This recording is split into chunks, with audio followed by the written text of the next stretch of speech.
Yes, we are live, sir. Okay, okay. Good evening, sir. Good evening. Good evening. Hope I'm audible, sir. Fine, fine. Okay. So, good evening, dear students. Today we have our IBS session, and it's going to be handled by our Shanmuganathan Sir. So, he will take over the session.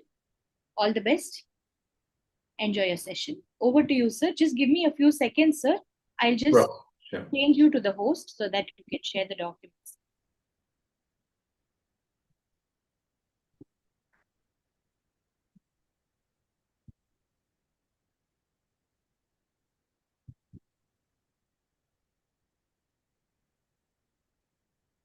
Yes. So, good evening, all of you. Hope audio, video comfortable. So, today, let us continue with the IBS mode of answering for FR with the specific reference to FR. Today, we will start our discussion with some very interesting point. For some of you, this may be a big eye opener, alarm, whatever you call. For some of you, it is just a casual affair. So, what I speak like this,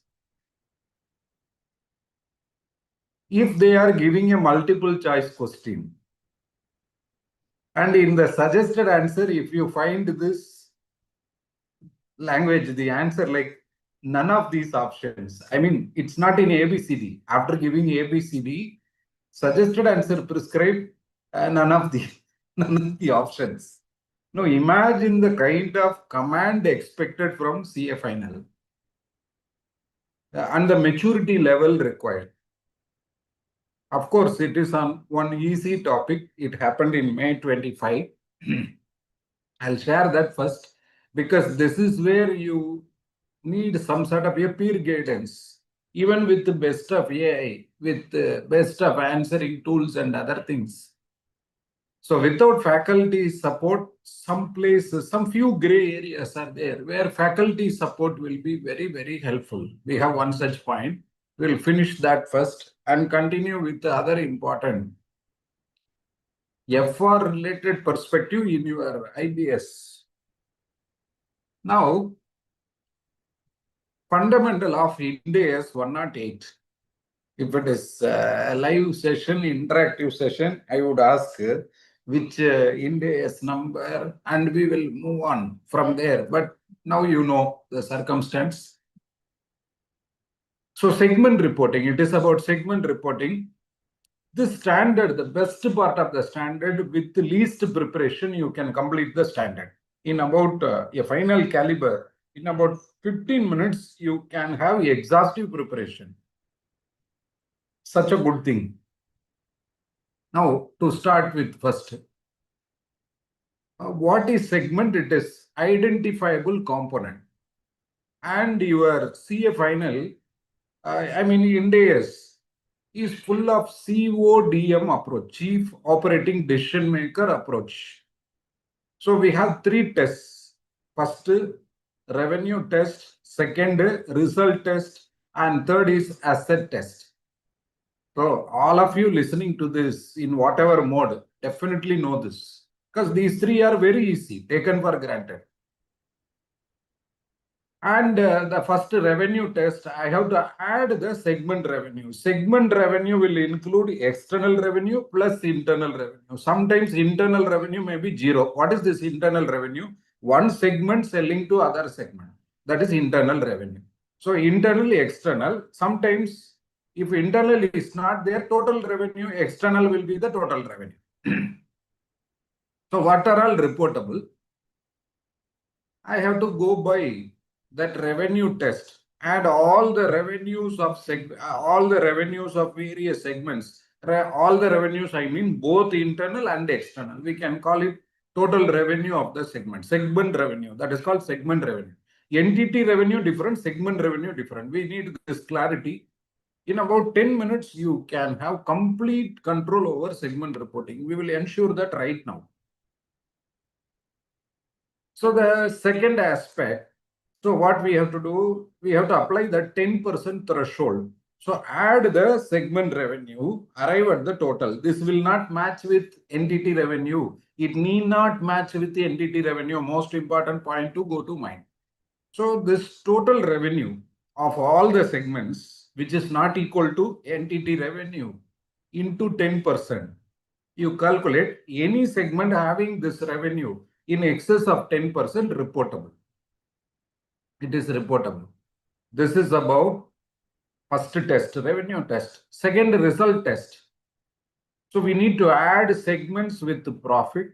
Result is what, either profit or loss. So add all the segments with profit, arrive at the total. Add all the segments with losses, arrive at the total. Whichever is greater in absolute amount. Whichever is greater. So always you will say minus is less, plus is greater. So whichever is greater in absolute amount means that plus and minus sign I have to ignore. Whichever is greater, we should take. And any segment having either profit or loss in excess of that greater amount, 10%. 10% of that greater amount. We have live proof. Wait for a few minutes, I'll show you the live proof. So that become reportable. This is about result test. Third, asset, add segment assets, arrive at the total, calculate 10% of the segment asset, any segment having the asset, segment asset, so which is equal to, which is either 10% or more, that is reportable. This is asset test. Now, one big fundamental, which all of you listening to this know, in whatever mode. So one big fundamental is this particular test. If a particular segment satisfy any of these three tests, which we said, revenue, result, asset. If any of these three satisfied, reportable. It need not satisfy all the three, not required. 1 point. Second point, overwhelming aspect. The objective is to give the breakup to the users of financial statement, breakup of revenue, breakup of profit, breakup of asset, and which segment contribute for the growth of the company, which segment it is better to close down. This sort of information is being shared with the users of financial statements. This is the very objective, first. So the objective is to give breakup details. Now, if because of the threshold is 10%, imagine a company where everything is 9%, 8%, 7%, then they should not escape segment reporting. To ensure this, what they have done, there is a overall limit prescribed. 75% of entity revenue, that is only with respect to external revenue. Entity revenue should get covered by segment reporting. If not, additional segments would be identified as reportable even if they do not reach the threshold limit of 10%. See, that 10% we are keeping cap, a limit, threshold limit.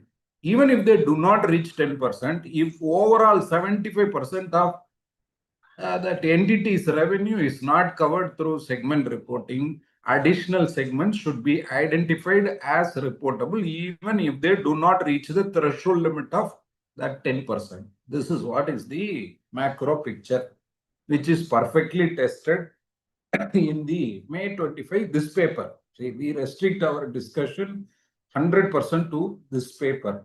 So first we will finish that and then go to other aspects.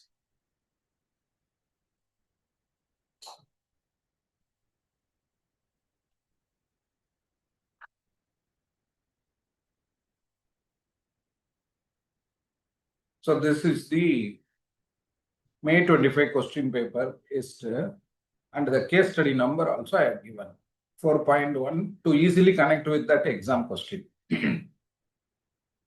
4.1. Okay, now let's go for the question. Easy question. The following are the details of segments of products reported by Latest Patients Limited. So yarn one report, one segment. Product, this is actually business segment, geographical segment. You know the detail, but the reporting 100% tells us It is only business segment related detail available in the company. So there is yarn reported as a segment, knitted cloth reported as a segment, 2,300. Male garments reported as a segment. It comes to revenue of 900. Others, they are clubbing. Various other segments, they are grouping into others. Similarly, they applied profit. Segments are reported. This is extract. In different geographical location, it is there. Maybe yarn in one location, like that. That details are all not there. See, the details are not there. Geographical location, like that. It is the products reported by Latest Fashion Limited. This is product business segment. And the profit of those segments also reported. This is segment reporting itself. Assets also reported. Besides this, no other information related to customers has been reported in the financial statement.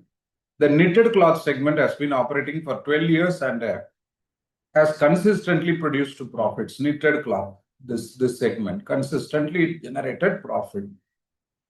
Next, whereas the male garment segment, which makes losses, this was commenced in April 18, has been consistently incurring loss, but has a proportionate share of goodwill of 5 crore out of total goodwill of 20 crores appearing in the financial statements. It was decided by the board of directors of the company that by way of demerger, the male garment segment would be demerged with Men's Fashion Limited, a new company. This is what is given. Now, what is asked as a question is whether the segment reporting has been correctly done by Latest Fashion Limited as per relevant Ind AS. For that, different answers. Yes, however, disclosure of revenue from transaction with a single customer amounting to 1,200 crore or more has not been made. Second, yes, however, disclosure of revenue from transaction with a, where is the single customer coming from? Any of you listening? Actually, I need to come in another mode also to check whoever is in the YouTube, whatever, their response, to get their response. Customer base or sale to a single customer and all, not the contemplation of the standard. Main theme, business segment, geographical segment, 10% threshold, 75%. That's all subject.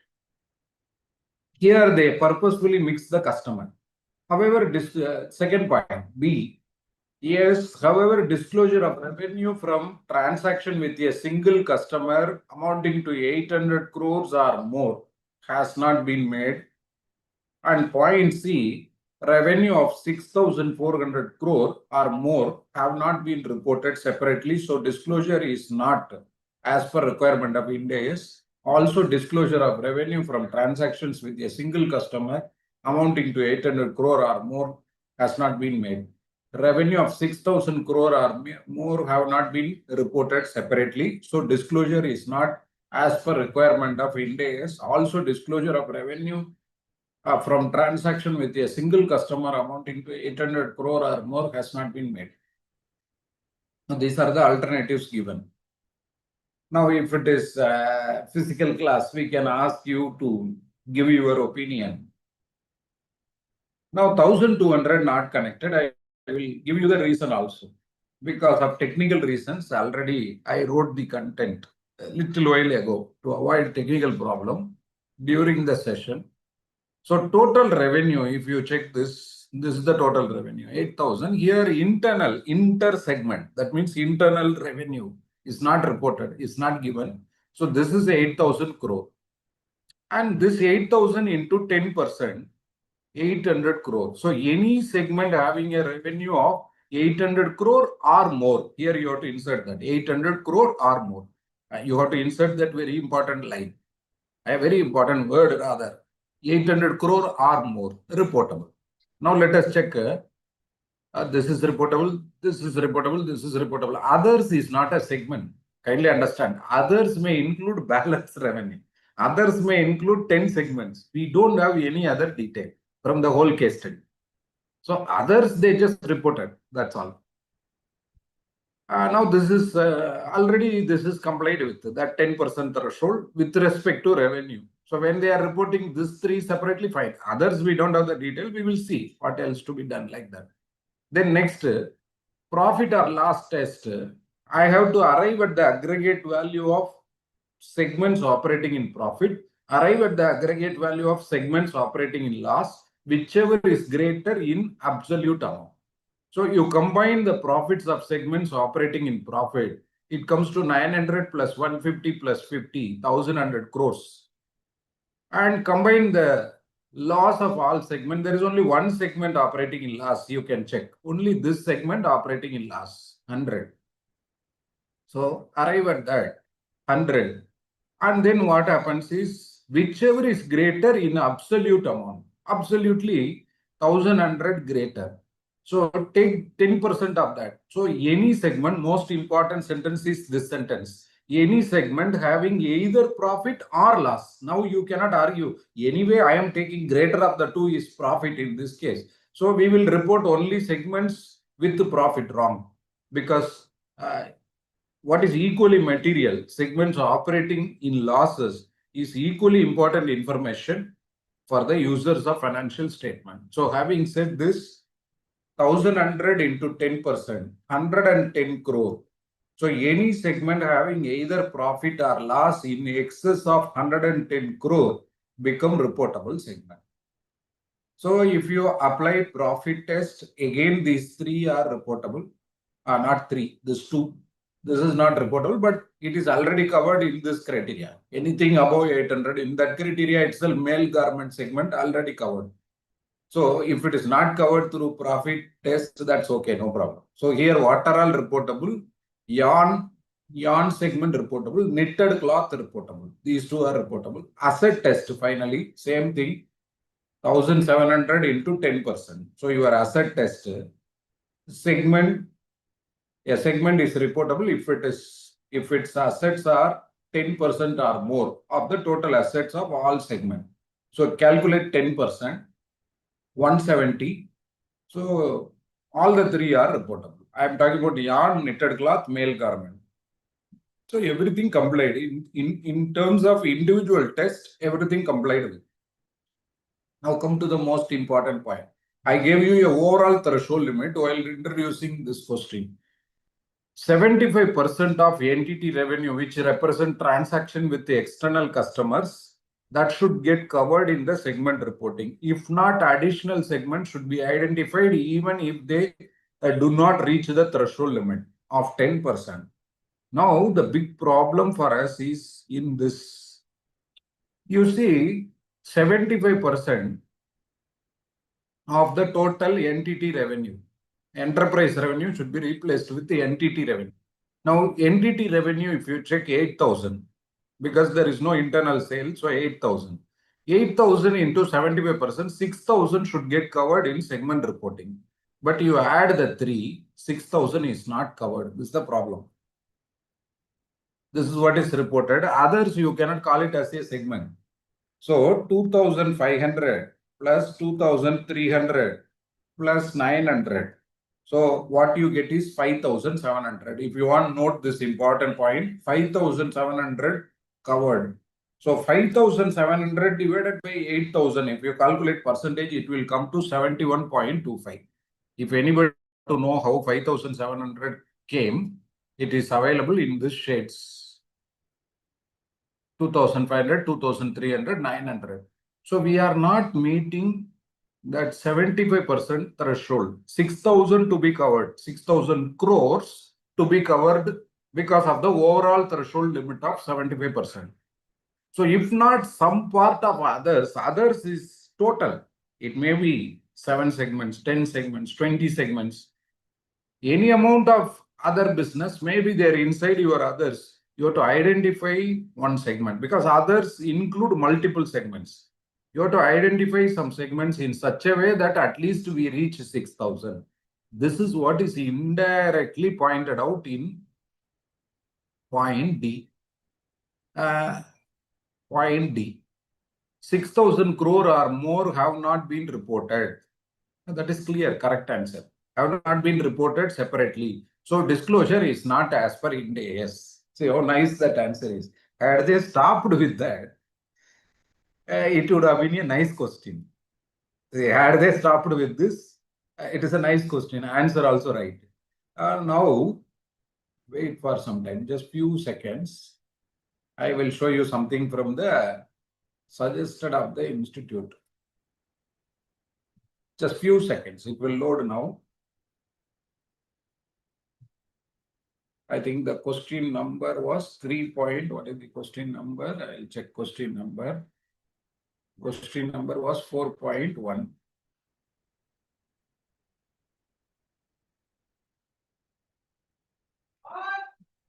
4.1.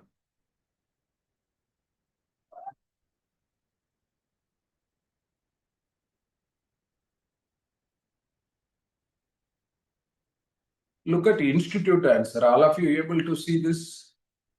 Look at institute's answer. Look at this answer to case study 4. No correct option. Now, why they are writing no correct option? Because of the second line in the question. Look at second line. Also, disclosure of revenue from transaction with a single customer amounting to 800 crore or more has not been made. It is not the contemplation of 108 disclosure. So here you cannot combine with some other aspect, some other point, and let us restrict to segment reporting. That's all. So that line not so appropriate. That's why they went to this particular no correct option. Institute perfect in giving things. But student point of view, anybody reading the suggested by chance will get upset. If no correct option, what will happen? Nothing will happen. You will get marks still. So a student remembering only this part will obviously choose D, and D is the next best answer in the given circumstance. Only second sentence not appropriate. So this sort of situation possible. See the command required from a CA final candidate's perspective. You need to know complete provisions. You should have the capacity to apply those provisions to the given case, and there should not be any deviation. This much to be ensured when it comes to multidisciplinary case study. So, in one multiple choice, which may be for 2 marks, they are capable of testing various things. This question itself is the proof for that. And I am not testing. I am not discussing something like May 20, May 20. This is latest within past 1 year. Those things are really a kind of big information to share with the students. So don't bother about that option. Anybody attending this will get marked. So because this is very elementary point, even then, why I have shown you this, sometimes you could find no correct option kind of answer. Sometimes 2 answers right. We have such questions also. Related party disclosure, one question. They are giving either 2 or either B or C kind of answers. Sometimes that is also possible.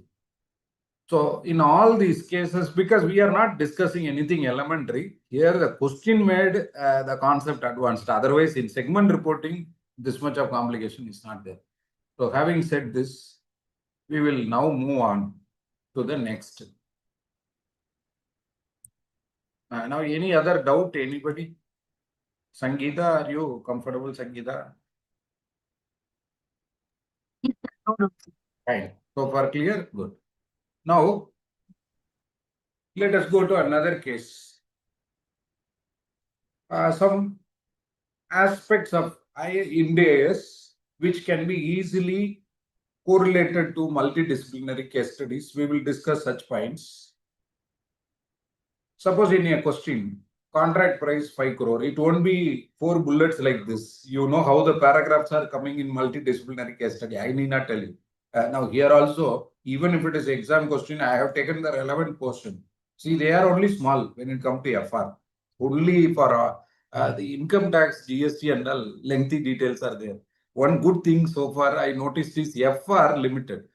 And there is one goodwill based question.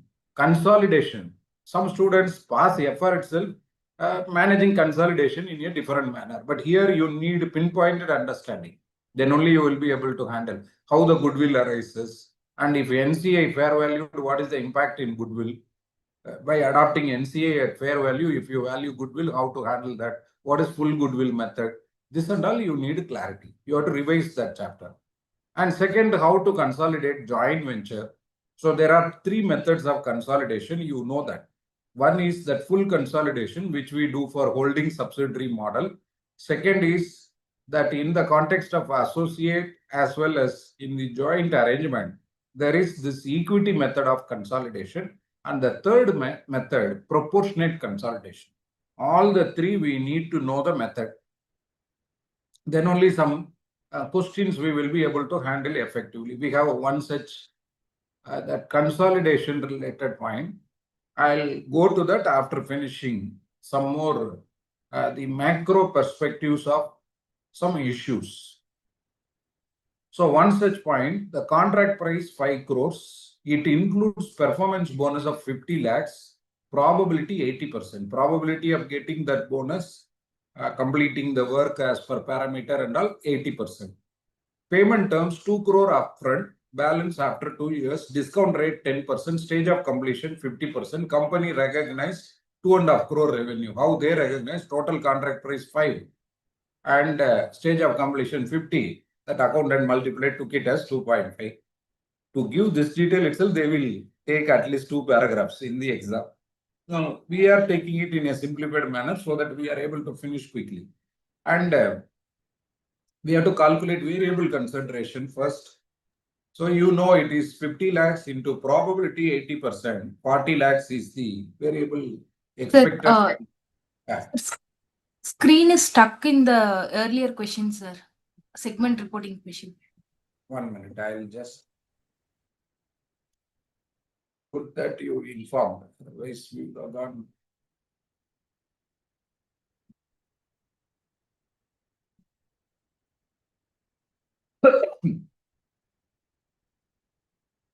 Are you comfortable now? Is it? Yes, sir. It's visible now, sir.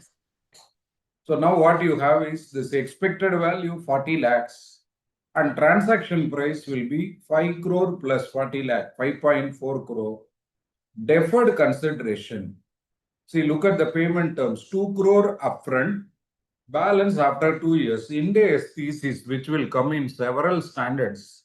Anything which is paid or received at a later point of time. The related interest we have to find, you have to segregate that. This you should handle properly in MCDS. So what happens here is 2 crore upfront and balance after 2 years. So anything which you receive after 2 years, to arrive at the present value, we will use discount factor. So here discount factor also given to you 10%. So that we will discount and arrive at the present value. Present value after 2 years. So total 5.4, 2 crore upfront, 2 crore comes in the beginning. So you can take the other, discount. Here it is presented differently. You know present value. It is not such a tough task. Calculate discount factor and we have to take second year discount factor. That is what here indicated as 1.1 to the power 2. So that if you multiply, we will be getting 2.81 crore. So I will just test here now itself.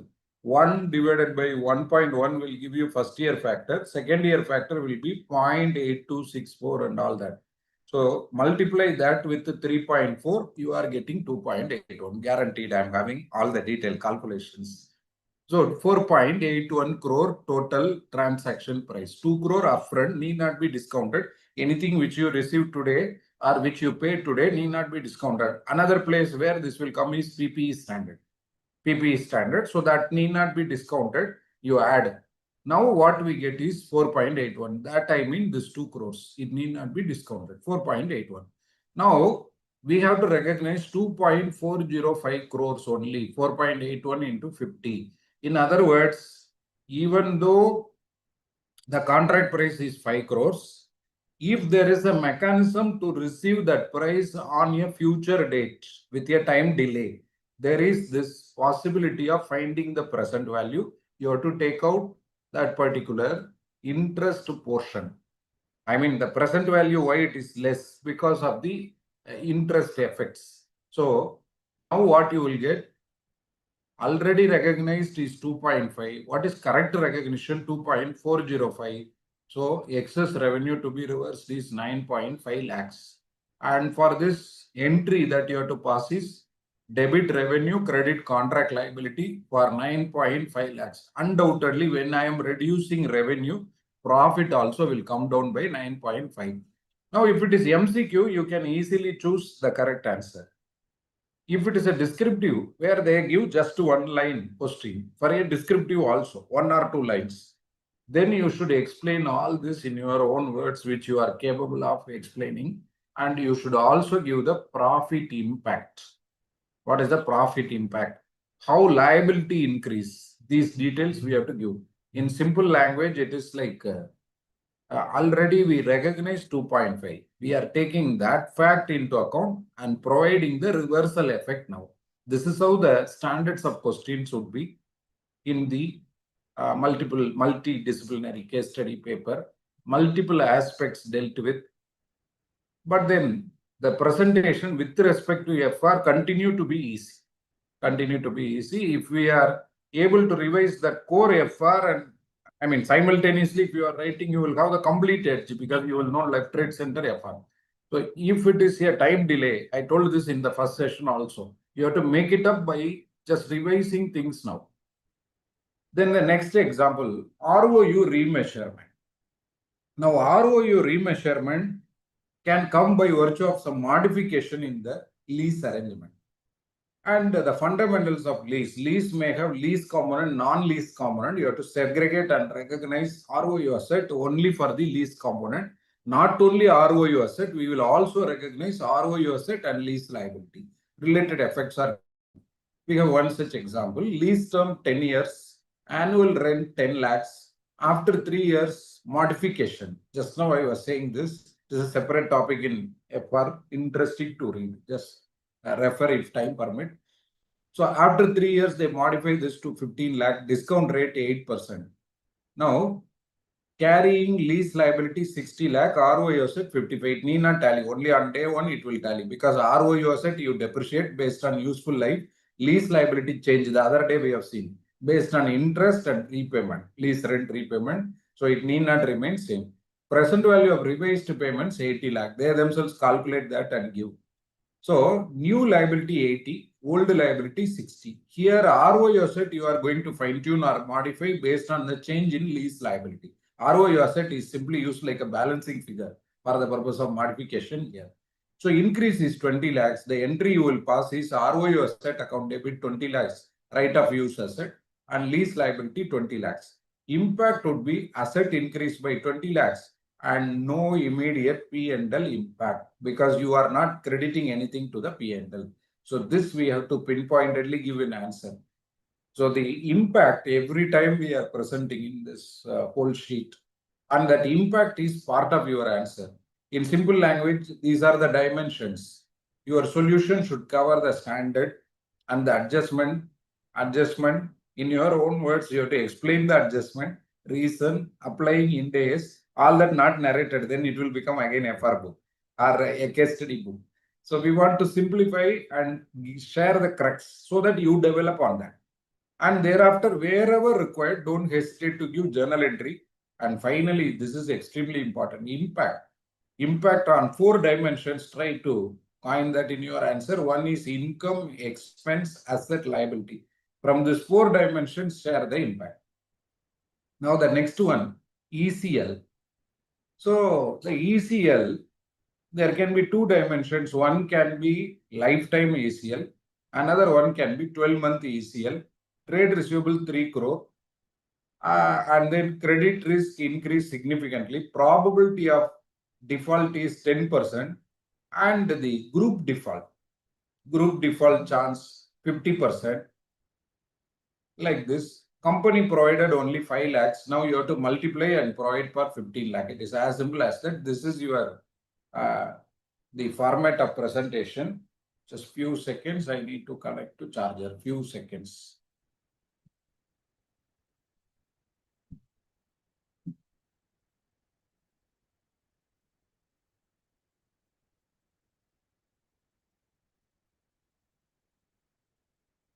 So these are all due to parameters like shared credit risk characteristics. So ECL mandatory. Recently, there was a lot of discussion on the ECL point of view. ECL is nothing but your bad debt. Two other connected points. Here you will discount. That is the specialty in CA final.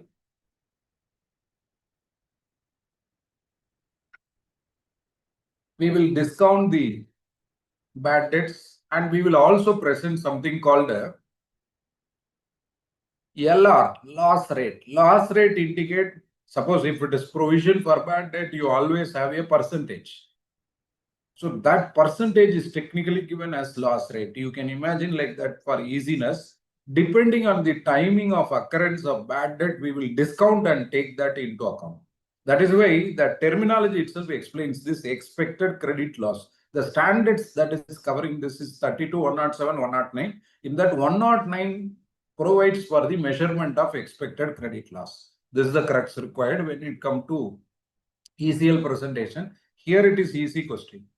Then provision versus contingent liability is a real life tussle. Any listed company, when you audit, if you are part of the audit team, always the finalization ends with message. Screen gone. I think some problem.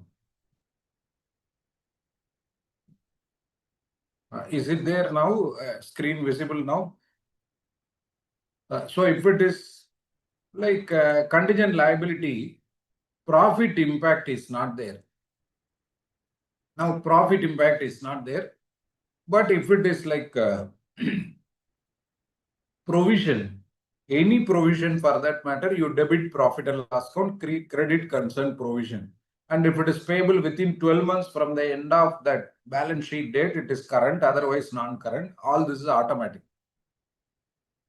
So whether provision should be made, lot of points are there.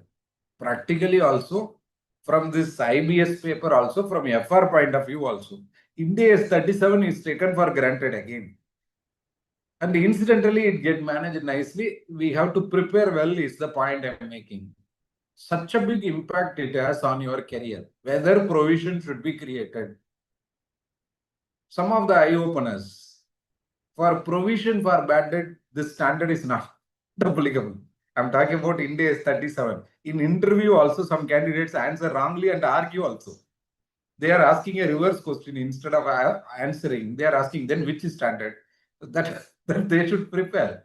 No, I have seen one such live instance. That is why I told this. So it is like 37. I reiterate this point. 37 not applicable. Except the word provision. See, I'm making a very sharp point, like a story. Except the word provision, provision for bad debt is not provision at all. Then you should know what is provision. Provision is created for present obligation arising out of past event. Obligation lead to payment. It's a liability. So you create provision for income tax, correct? You create provision for audit fees, correct?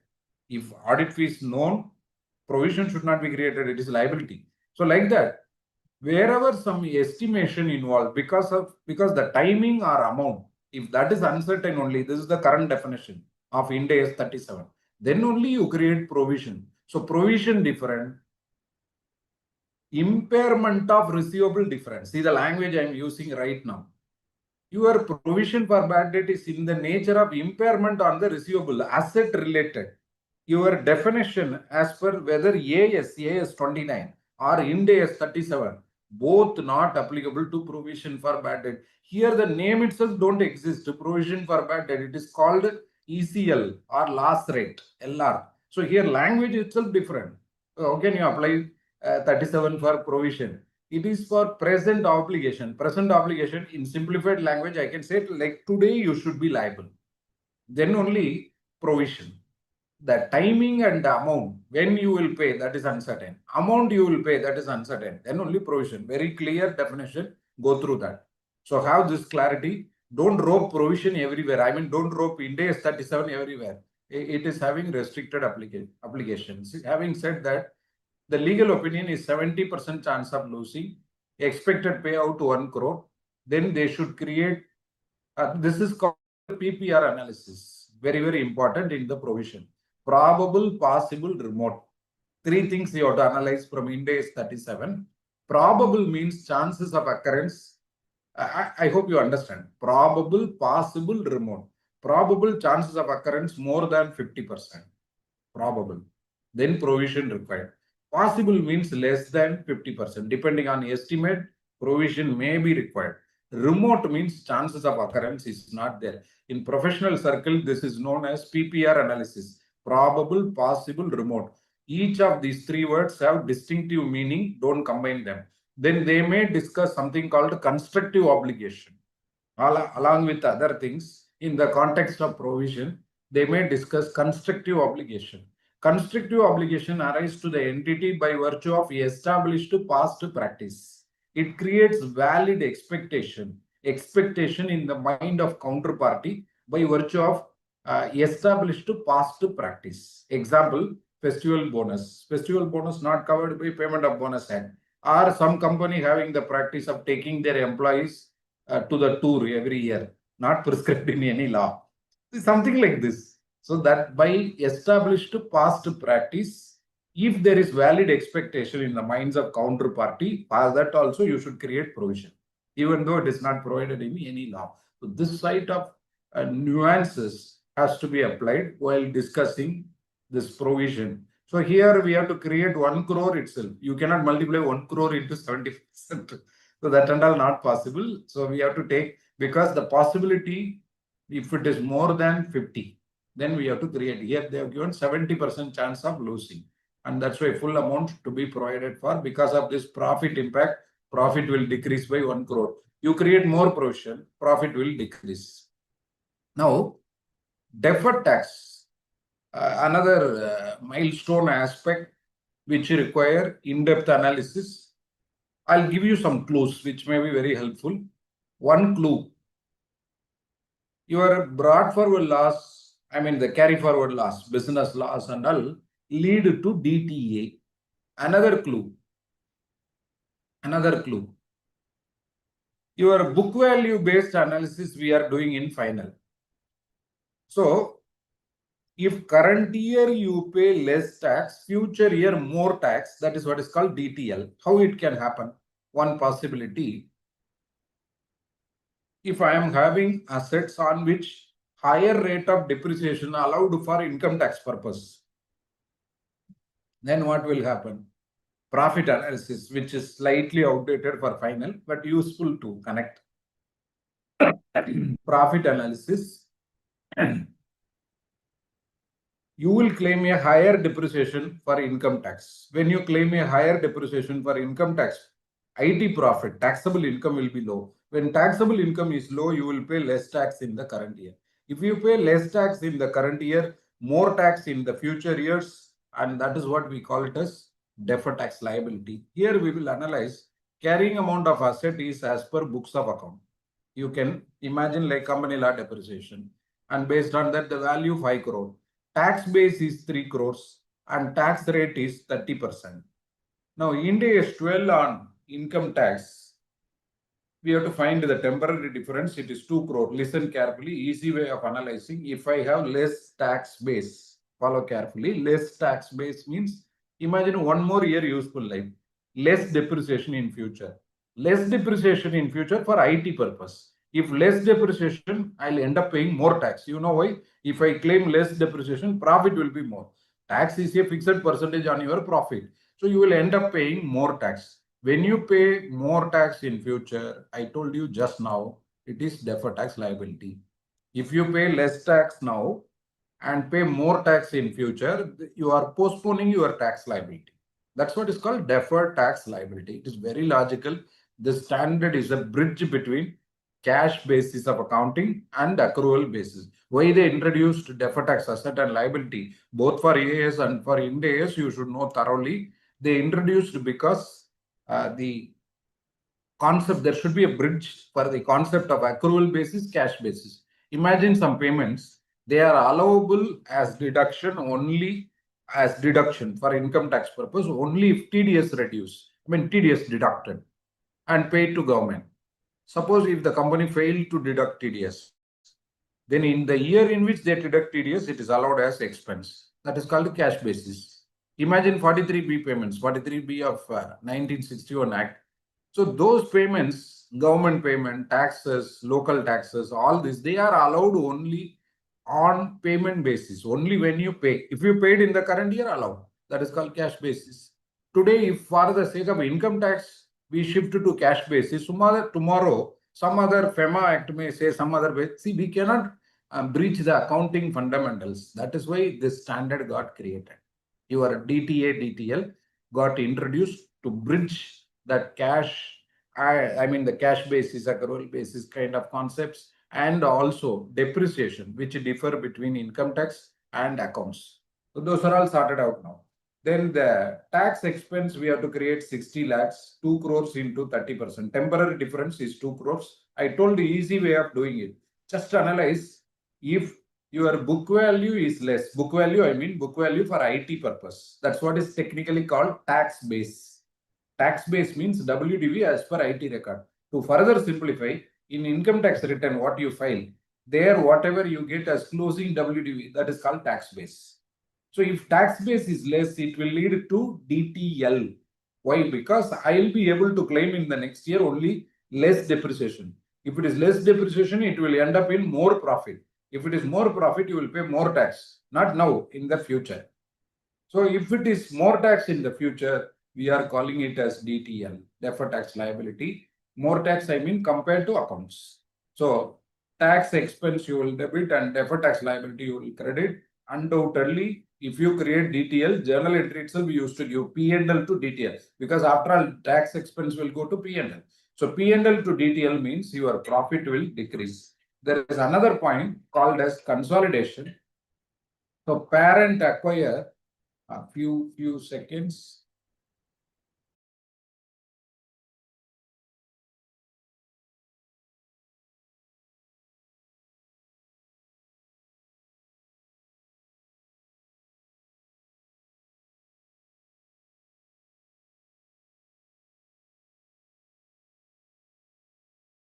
So if you see business combination related one point, parent acquire 80% for 8 crores and fair value of net assets 9 crores.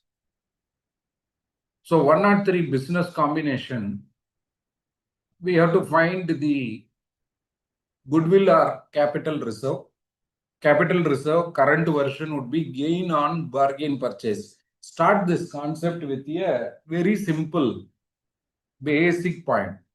If you are buying a branded pen, let's say Parker, 100 rupees worth, you pay 125. That extra 25 what you paid is goodwill. Other way around, you are buying another nice pen worth 100, but you pay only 80. So we gain in our personal life 20. Suppose you negotiate with shop owner, you negotiate. You are selling unbranded pen, I am a branded person like that, and shop owner gives discount, then you gain. See, how do you gain? Through bargain. So bargain purchase gain. So Parker pen's value is NAV. Parker pen's price is consideration, purchase consideration. They acquire 80% for 8 crore. So what should be the value for NCI? For 20%, a fair value perspective is it should be 2 crores. So that we will see. That is one approach. So second approach, you can take the book value. What I said is the thumb rule fair value. See, that is not fair value. That 20% they would have acquired for any value. That value is only the real fair value. But here what we do, here our application is different, little different. Just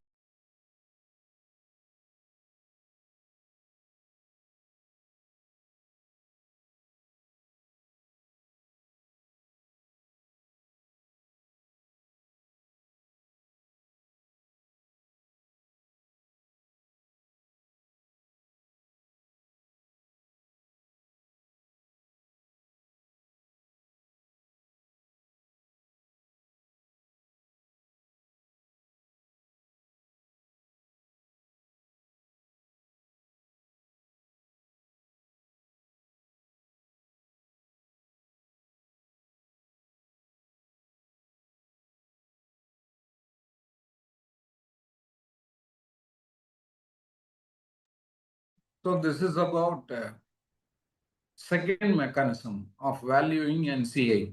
There are two approaches, as I said, full goodwill method, partial goodwill method. I'll demonstrate both now with these numbers. It is easy and so useful.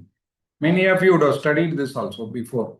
So if it is book value based approach, NAV into 20%, 1.8. The approach I said fair value. If you fair value NCA, different answer will come. So 1.8, add your 8, 9.8 will come. 8 plus 1.8, 9.8. So minus 9. 9 is NAV. Minus that net assets 9. 0.8 crore will be goodwill. And goodwill recognized will have an impact. A 0.8 crore is 80 lakh. Another approach possible is if 80% is 8 crore, what would come for 20%? Fair value approach. 2 crores. So 8 plus 2, 10. Minus 9. 1 crore will come. Two answers possible. One is fair value method. NCA can be fair valued only if question provide for fair valuation, which they will narrate like the board decided to adopt fair value method for NCA like that. So only if things are given like that, we will adopt. Otherwise, you can take book value like this and close it up, which will be 0.8.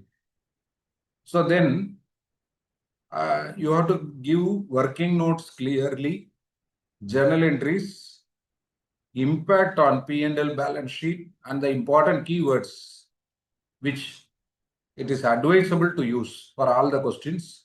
You have to use this remeasurement. Remeasurement applicable for what and all remeasurement applicable. It is not regular class, even then I share for easy understanding. You imagine in the context of Ind AS 16, there is something called decommissioning liability, which is cost component. What is this decommissioning liability? Cost component, I will take purchase price, add non-refundable taxes, add installation, if it is related to that PP, exclusively attributed, and all other expenses incurred in bringing asset to its present location condition we have to add. One eye-opener point here also, decommissioning liability, present value I have to add. What is decommissioning liability? So it is the amount payable for demolition of the asset. If you have to demolish the asset at the end of useful life, suppose it is 25th year, 40th year useful life, 40th year, how much you have to pay? Now, I cannot take that absolute amount and add it today. You are in year 0. The beginning of year 1 is called year 0. So we need to discount that value and take it. Fine. We have taken. So that decommissioning liability, journal entry will be, if you pay for the asset, journal entry will be asset to bank. Asset to bank, easy. For decommissioning liability, I should capitalize, mandatory, no choice, mandatory. So it will be asset to provision for decommissioning liability. The moment you say provision, it is subject to remeasurement. Financial liability in the context of SBP. What is SBP? Share-based payment.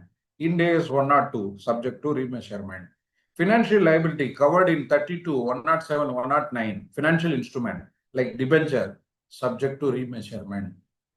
And what is remeasurement in the context of decommissioning liability? So remeasurement here would mean that unwinding of interest. Suppose the present value of your 25th year expected outflow, the present value is only 10 lakh. Actual amount is 30 lakh. Imagine. So I should make this 10 as 30 so that we are able to pay on maturity. I mean, at the time of demolition, on demolition or after the useful life when we plan to demolish that asset, we need 30 lakh. But today you need not set aside 30. This concept is called unwinding of interest and it is part of remeasurement. Another remeasurement, employee benefit. In the employee benefit plans, you have two models, DCP, DBP. DCP, defined contribution plan. Another model, DBP, defined benefit plan. So in a defined benefit plan model also remeasurement applicable. So there you will have your obligation, one side gross obligation, vis-a-vis plan asset. So there also remeasurement principles applicable. So like this number of examples are there. I gave some of them. So then expected credit loss, we discussed just now only temporary difference, which comes in the context of deferred tax asset liability. So some 50 adjustments under the exam tuning or exam model are given. These are popular. I mean, the impact and how it will affect your answer is only analyzed in your rush through model in this 50. There is another 20 after this that will cover certain other aspects in detail. So here first, if there is a contract liability related transfer, which we have seen just now in another question.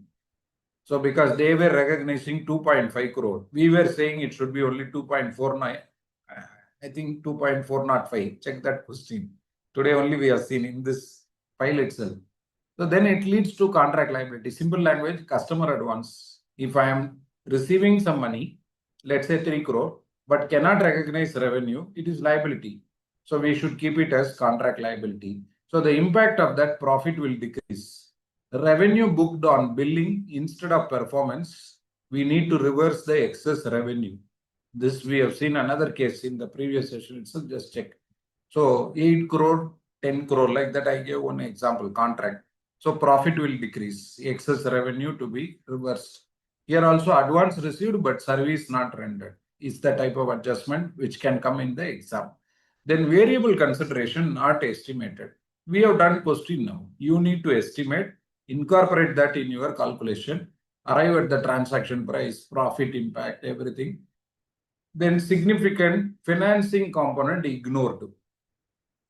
Discount your deferred consideration. We have done right now. We have done right now that payment. You remember variable consideration question. The payment 2 crore upfront, and if some other amount later means how to calculate like that. So that is discount the deferred consideration. Not only this, it can come in the other way around. Discount deferred payment. It may be for inventory, it may be for PPE, it may be for intangible asset. That is possible, the opposite direction of this. Multiple performance obligations not separated. They'll make you to separate. Performance obligation, there can be multiple obligation. Suppose if it is a package, one live example here, which may be coined in another exam. What happened was some Nigerian nationals, they purchased iPhone. At that time, Apple, some version was popular in one of the mobile stores. And for that mobile store, India is applicable because such a large turnover, all that. Now their practice, the mobile seller used to promise SIM card activation free. If you buy iPhone, the SIM card is worth less than 100 rupees, you know that. And they were saying like SIM card, SIM activation free. What happened was one Nigerian citizens, professional, they were also professionals. They bought some 20 phones. It was for a group of employees they bought. Now, you know Indian regulation. For a Nigerian national, SIM card activation cannot happen overnight. The sales happened on 28th of March. But SIM card activation took a lot of time. Now, nothing doing. India is 115 clear. Revenue cannot be recognized for that portion, for that segment. That is what we call as performance obligation. So your total revenue transaction price should be attributed to sale of mobile, SIM card activation. Sale of mobile separate, SIM card activation separate. SIM card activation attributable revenue cannot be recognized. That should be kept as contract liability. That is the impact of this performance obligation. If multiple performance obligations not separated, you may have to allocate the transaction price. Accordingly, possibility mostly profit may reduce, increase also depends. In the case I said, profit will reduce because based on billing, they would have booked 20 lakh related iPhone. Let's assume 1 lakh per phone. 20 lakh they would have booked as revenue. But if you attribute, let us say 10,000, even for one mobile SIM card activation by the reasonable allocation of that TP, then what we have to do is that portion we cannot recognize as revenue. Then principal versus agent wrongly treated. Example, travel agency, live example, very nice example. So what they are supposed to book as revenue for the travel agent is only commission. not the ticket sales revenue. So that is what is that gross versus net conflict, which is popular in this IBS. You have to identify this. So sometimes there is this concept of merchant exporter. So merchant exporter, two models possible. If merchant exporter purchase from another company, let's say from SEZ, another company they purchase and then they export, then things will be clear. There will be purchase invoice, sales invoice. Sometimes due to technicalities of customs documentation, it is going in the name of merchant exporter, but they are not the seller.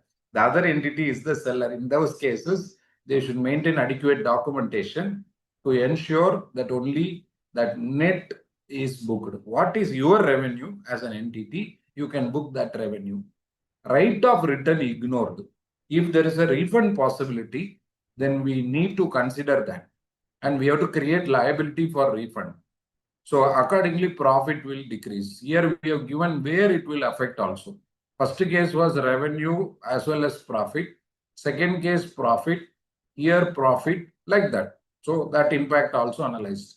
Now, lease treated as rent expense. If it is more than 12 months means wrong treatment, you have to recognize ROU asset and lease liability. If I take out rent and recognize ROU asset lease liability, it may affect profit also. That's what is given as EBITDA. So earnings before depreciation, tax depreciation. So that may go up because depreciation on ROU asset comes after this. So EBITDA may increase. Lease modification not accounted. We have seen one example. So that should be accounted. Remeasure liability, asset or liability. We had seen one question, 10 lakh lease rent, then it was 15 lakh. Discount rate wrongly used, then you have to recalculate PV and adjustment is required accordingly. Short-term lease exemption wrongly used, you have to recognize as per lease accounting. Now it is clear whether it is finance lease or operating lease. We have to recognize ROU asset and lease liability. ROU not depreciated means you have to provide depreciation. Then if it is no expected credit loss, you need to create provision. Using 12-month ECL instead of lifetime, then accordingly provision will undergo change because it depends on the duration of receivable. If the duration of receivable is very large, let's say in 20 years receivable, 10 years, there are business models like that. Then accordingly, the provision can change. We cannot restrict it to only to next year, 12 months. Mostly 12-month model. I have to acknowledge that. Mostly 12-month model, but sometimes it may exceed. Depends on the question. I mean, depends on the case study. Investment not fair value. So you have to recognize fair value gain or loss. In this context, you might have studied financial assets are classified based on three different buckets we call amortized cost, fair value through OCI, fair value through other comprehensive income. There are three different models, three different methods of valuation. Accordingly, we have to give. Then loan given at concessional rate. Then we have to recognize such loans at fair value and initial loss. This is called amortized cost. Initial loss to be recognized like that. Financial guarantee ignored. So you have to recognize there is one past exam question in FR, beautiful question, go through that. There is a financial guarantee. Very, very important. When I ask in a physical class where to present financial guarantee, usual answers nowhere. Some students who prepared differently in intermediate used to say, sir, it will come as contingent liability. Fantastic answer for intern. Contingent liability. Your level, it cannot be contingent liability. You have to recognize liability. See the point. Recognize liability means not in the full value. It depends on some calculations. How much is the expected loss we will take that into account. And how to value, if I get into that, it is a lengthy topic by itself. There is one past question, exam question, go through that. It will be available in online if you type the relevant words. Financial guarantee, how we have to value, how every year you should transfer a part to the P&L, nicely given. It is based on probability of default, PD. And that is how financial guarantee valued. There are some parameters, kindly go through that. Then provisions, Ind AS 37. If it is probable obligation, I told you probable means chances of occurrence high, create provision. If provision without reliable estimate, then reverse. That would be called provision no longer required. Reverse. Statutory obligation cannot lead to provision. For example, a particular airline company, they have to overhaul the aircraft once in every 3 years. if they fail to do the overhauling and you are the auditor for that year, suppose in 25-26, they are supposed to do the overhauling because that 3-year period get completed in your 25-26 and you are doing the audit. They have not done the overhauling. Now you cannot create, you cannot create provision for legal obligation. So unless the company has incurred that expense, that is called like in costing, you have something called cost driver. Like that here, the obligating event, very, very important. Obligating event, it cannot be law. Obligating event is the effort from the entity to incur that expense. So this clarity is very important clarity. And onerous contract means what? The expected another important point before going to that onerous contract, here discounting of long-term provision ignored. If there is a provision created which is payable after a lengthy period of time, then we have to recognize that at present value adjustment required. Onerous contract not provided. What is onerous contract? The expected benefits out of the contract. Expected benefits can come from completion or exit. Either mode, the expected benefits and the expected cost. So if the benefits are lower than cost, that is called onerous contract. Certainty of loss high, then we have to create provision. Onerous contract important at your level. Onerous contract is almost not discussed at inter-level. Very, very limited discussion, but for you important. Capital expenditure treated as expense, then we have to capitalize the asset. Profit will go up because you will pull that expense out of P&L and capitalize. Repair expense capitalized wrongly, not possible in the current trend. Almost it is not there. So here some of the critical aspects to recollect from PPE perspective, component accounting. Now we are in the mode of component accounting. There used to be a turbine question. Very interesting, very useful. Go through that in the Ind AS 16. It will help you in this current scenario also. If there is identifiable separate components, just because they are assembled together, you cannot combine them and depreciate using one useful life. We are able to identify the components separately and useful life separately. Accordingly, we have to depreciate like that. Then depreciation not revised after the useful life change. So we have to adjust it prospectively and the impact should also be presented. So if useful life change, we have to adjust only prospectively. Now depreciation, change in depreciation is only change in accounting estimate. It is no longer change in accounting policy. Accounting policy related changes, we give retrospective effect. So that also you should go through. Revaluation ignore. This is very easy and most important point is revaluation gain or loss should go to OCI. It will not come to P&L. I repeat, revaluation gain or loss will go to OCI. Now, here are some important points to be communicated. If it is revaluation gain, again you have to analyze whether it is first time revaluation or subsequent revaluation. First time revaluation resulting in gain should go under OCA. Account name, ledger name can be revaluation reserve, but it should go to OCA. If it is first time revaluation loss, most important point, it should go to P&L, not OCI. P&L. AS also same, so don't think AS and all we dealt differently like that. No. I repeat, first revaluation increase means it will go to OCI, revaluation reserve. First revaluation decrease means it will go to profit and loss account. It will go to profit and loss account. Subsequent revaluation, first time increase, again increase. Why should we discuss? First time also it will go to revaluation reserve, second time also revaluation reserve. So we will not discuss that. Second, first increase, second decrease. Follow carefully. First time increase, second time decrease. The decrease to the extent of amount available in revaluation surplus should go under revaluation surplus. What I am taking to OCI, decrease when, not in all cases. If it is first time increase, subsequently same asset resulting in decrease, then only I will take it to OCI. First time decrease, we have taken it to P&L. Again increase, to the extent earlier you have taken to P&L, now you have to take to P&L. Increase going to P&L.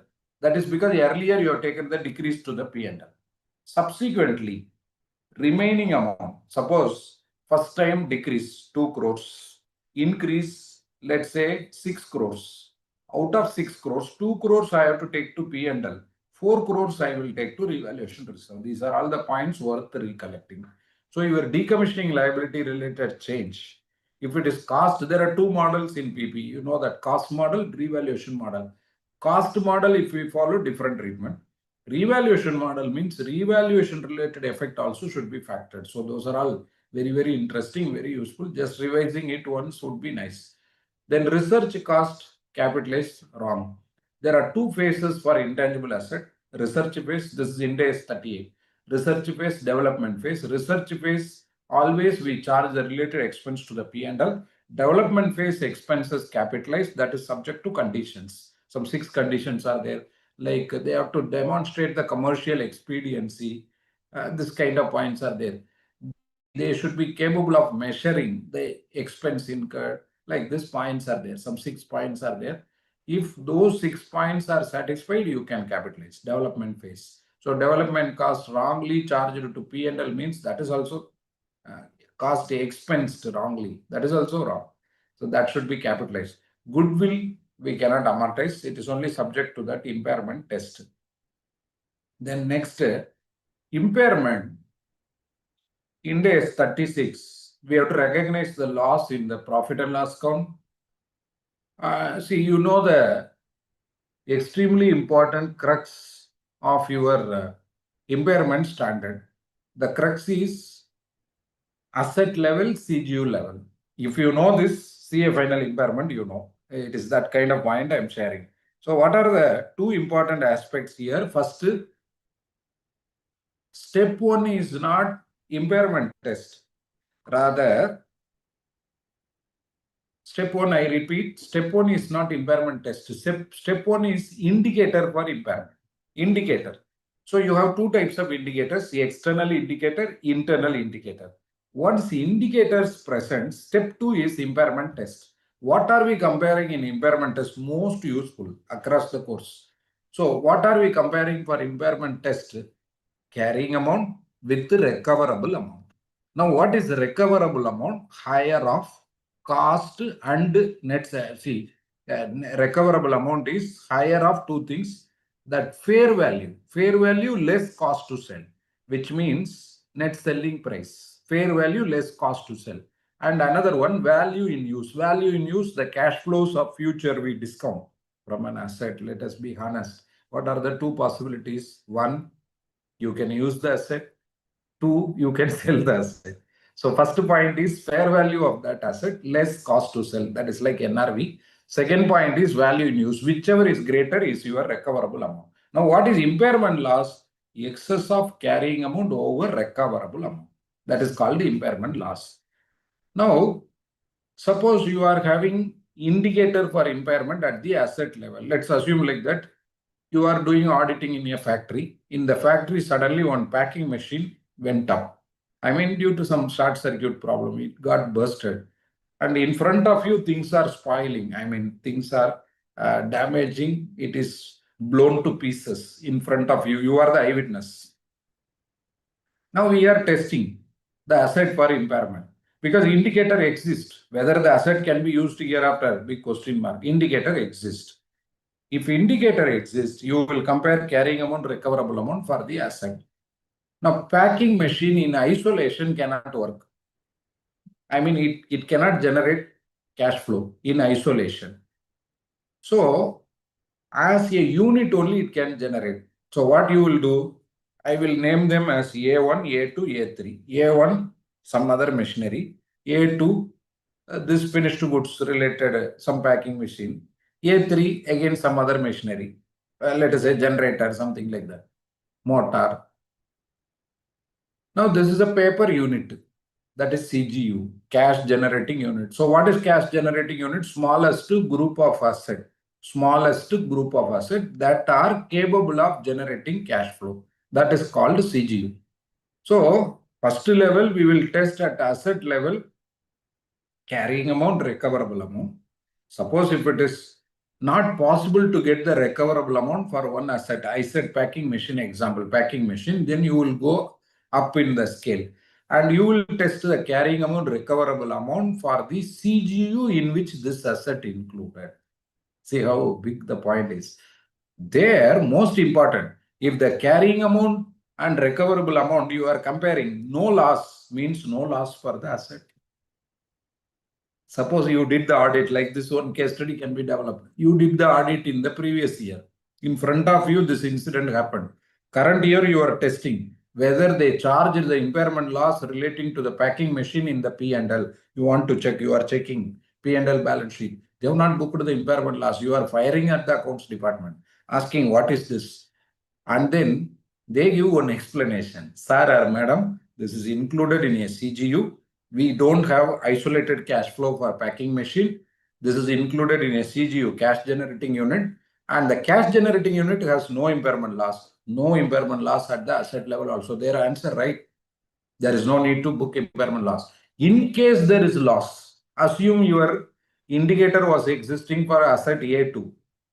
A2 is one asset, packing machine. A2, A1, A2, A3. On top of it, CGU. So CGU level, you compared no loss, no problem, leave, relax.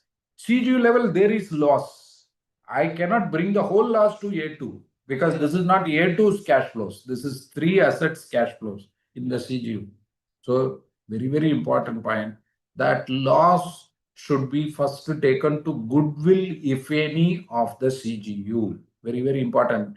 And the remaining loss is allocated to other assets, A1, A2, A3. If you know this, you are a king or queen of impairment. This is the starting point at final level. After this, only lot of other things come. So let me repeat. Here, the first step is asset level test. If asset level there is no impairment, there is, the indicator, if it exists, if asset level no impairment, no problem. But asset level detail not available. Value in use detail not available. Then I have to go to the scale of CGU, cash generating unit, the smallest identifiable group of asset, which include this smallest identifiable group, underlinable word, CGU group, which include this asset. I have to test that group, carrying amount, recoverable amount. If no impairment at CGU, no impairment for asset, nice. But if there is impairment loss, that loss should not be taken first to the asset concerned, A2, or to the other asset, first rank, goodwill, if any, of the CGU. The remaining loss only should be taken to the other assets. I hope you understand. So we have to recognize the reversal also, except goodwill. Reversal possible in case there is increase.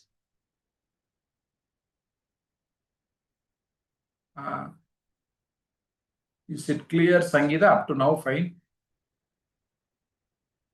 Yes, sir. All okay, sir. Okay. Then this reversal is there.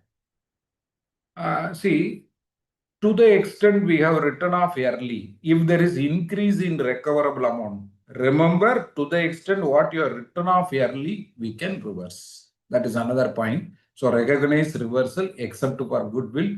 Accordingly, profit may go up. CGU not identified properly means that kind of question can come where you have to identify the CGU. Only one benchmark rule given for CGU, smallest identifiable group of asset. If you wrongly identify the CGU, there is a big problem. That problem is called masking effect. See, suppose there is paper division. Paper division is a CGU. Under that, three factories are there.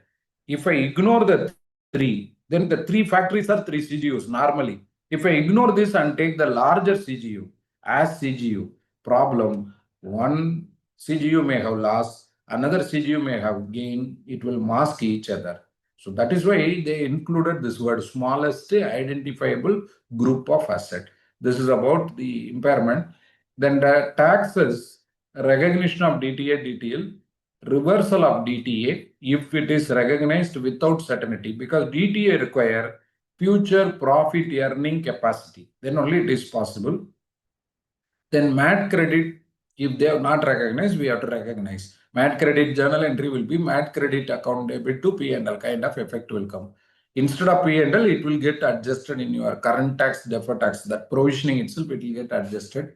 So net effect, I am telling like it is DTA or MAT credit debit to P&L. Then sometimes if subsidiary not consolidated, the principle applicable is line by line addition. Here, one more important thing, which I would say extremely important from final perspective. There is one case study, Angel Limited, Little Angel, Wealth Master Mutual Fund, like that one case study. If you go through that, 5 minutes time enough. It will be lengthy. It will look like lengthy. That is highly suitable for your this multidisciplinary case study, but somehow it is there in FR, in one of the RTPs. Go through this Angel Limited, Little Angel, Wealth Master Mutual Fund. In that, if you see, so far, including CA final, one good thing is only if the shareholding percentage exceed 50%, control exists. Holding subsidiary relationship established, we do consolidation. But one dangerous reality, with less than 50% also you can control. That can happen because of the composition of shareholding. Suppose if out of the total shareholding, 40% is held by several individuals, lakhs and crores of individuals, and there is no shareholder agreement, they are likely to, attend and support the AGM in different manner. There is no control among them. So in that case, even if the shareholding by the larger company, right, the absolute voting right of that law or the relative voting size of the others, relative voting power of others, and the absolute size of the controlling company, it may be less than 50. That is eye opener. If it is 45%, 40%, then also it may become subsidiary. So here the emphasis is not on percentage. Emphasis is on control. So if that parent entity subsidiary, parent is able to control, subsidiary relationship get established, consolidation applicable. This point is nicely demonstrated in that example. Wealth Master Mutual Fund, individual. They will give, in fact, in that case study, they will go to the extent of giving the AGM attendance. Out of that 40% also, if only 7%, 2%, 3% people attend out of 40. So then literally the parent company will have the control even with less than 50% voting power. So substance over form. I told the important philosophy in the first session itself. So had it been your rule-bound standard, only if it crosses more than half a voting power, our law is also like that, then it is consolidation applicable. But here different, substance over form. In reality, who control? That's what we will check. Even the nominee director, what is their power? This and all we will analyze. So intercompany transaction, sometimes they may not eliminate. So you have to eliminate. Final level, we don't stop with this. The related DTA, DTL also you have to create. Suppose if parent company sell to subsidiary, that would be called downstream transaction. If subsidiary company sell to parent, that would be called upstream transaction. Both for downstream and upstream, you have to remove the profits. Mechanism little different. On that, we should also create DTA, DTL. This is extremely important. If goodwill is miscalculated, you have to calculate correctly. NCI, we can recognize either at book value or fair value. We have seen example already. Ind AS 2, inventory valued at selling price for whatever reason is a wrong philosophy. So then we have to write down when we can value. Only if NRV is lower than cost, we can value. Otherwise, we cannot value. Obsolete stock, if it is not written down, then we need to write down. So after that, borrowing cost capitalization. First, the terminology borrowing cost itself different in CA final.